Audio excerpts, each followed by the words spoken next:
Welcome to the Brent Clinical Psychology channel.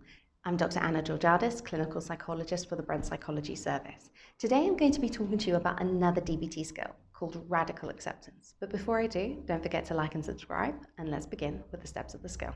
Okay, so what is Radical Acceptance? Radical acceptance is the complete acknowledgement of reality as it is in that precise moment. It means accepting the facts of the past and of the present, whether we like it or not. And part of the idea of acceptance is acknowledging that we all have our limitations, that there are causes of events, and that life can still be worth living despite the experience of painful events. So, why accept reality?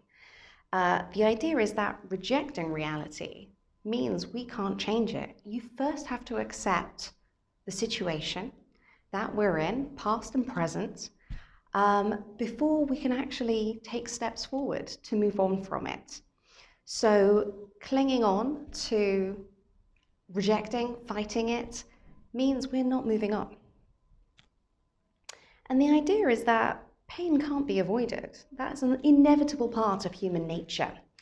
But the thing is, when we reject reality, we turn pain into suffering. So we're prolonging it, we're making it more difficult for us in the long term. And refusal to accept reality leads to a state of kind of chronic feelings of anger, sadness, emptiness, bitterness, lots of difficult negative emotions that are very difficult to live with because we haven't let go of the situation, or we haven't really accepted the reality of the situation. Now, on the inverse of that, actually accepting the reality of the situation, yes, we will expect to experience sadness or grief or loss or any of those negative emotions. But what we know about emotions is that they subside with time and that intensity lessens. So we might initially feel those difficult emotions, but by accepting the situation, feeling those emotions, letting it ride out in ourselves, we actually pave way to feelings of deep calmness, which is where we want to be, and that can be incredibly therapeutic and incredibly powerful. So just to make a note though, radical acceptance is not submitting, permitting bad things to happen to us, resigning ourselves to difficult things, forgiveness, compassion, love. It's none of those things. It is very much to do with the acknowledgement that things have happened, whether we like it or not, and it's only then that we can make change. So some things that actually get in the way of people practicing radical acceptance might be, firstly, they might not have yet developed the skill, and that's totally understandable. Two, they might believe that accepting it is somehow giving permission to someone who's done us wrong, or who's wronged us, or just kind of feeling it's okay for bad things to have happened.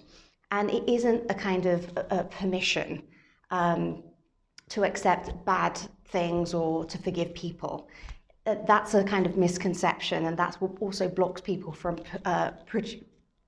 continuing with radical acceptance. And another thing might be the emotion might be so strong, they might have such intense anger, bitterness, sadness, anxiety, that in itself is blocking the acceptance. That's like the avoidance of the situation in and of itself.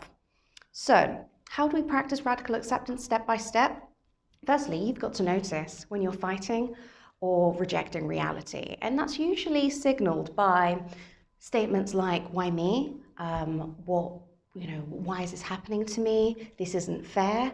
Why is it like this?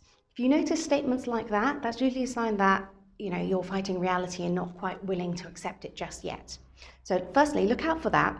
And then it's about reminding yourself of the unpleasant reality and the facts. It's stating that things have happened. This is how it is right now.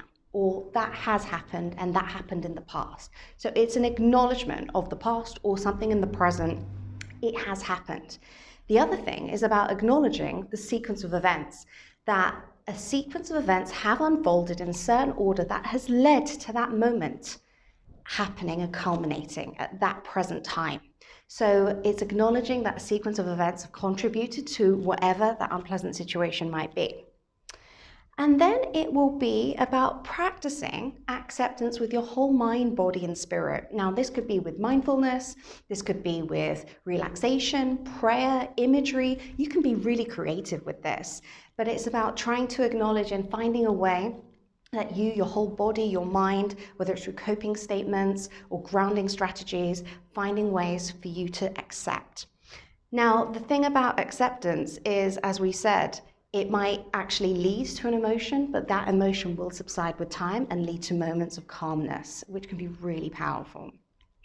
So you can also practice opposite actions. So you could think, how would you behave if you were to radically accept? What things would you do? And you could write that down on a list and try and start acting as if you have accepted and seeing what that feels like. You can even rehearse in your mind what accepting a situation would look like, and kind of having a rehearsal in your mind ahead of time, because that can really help as well.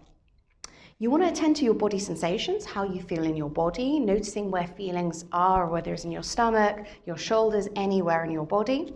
You want to be thinking about allowing disappointment or any of these emotions to arise in your body, and acknowledging that life is still worth living despite the experience of pain. Pain is an inevitable part of human nature, unfortunately. But remember, we do not want to be turning pain into suffering. So that's why we need to accept the reality as it is in that present moment, in that time. And you can also do pros and cons of kind of what's the benefits of accepting versus not accepting a situation. So just a little summary and recap. Radical acceptance is the complete acknowledgement of reality as it is in that present moment at that precise time. It's about the accepting the facts of the past and the present, whether we like it or not. And our skill and our task is trying to acknowledge and accept reality as it is, so we can start processing our emotions and not holding on to all the negative emotions that come with rejecting reality. So your between session task is to try and practice radical acceptance in your week, see how that goes, try and find ways to try and accept reality even if you don't like it. And I will look forward to seeing you at the next video. Until then, take care. Bye-bye.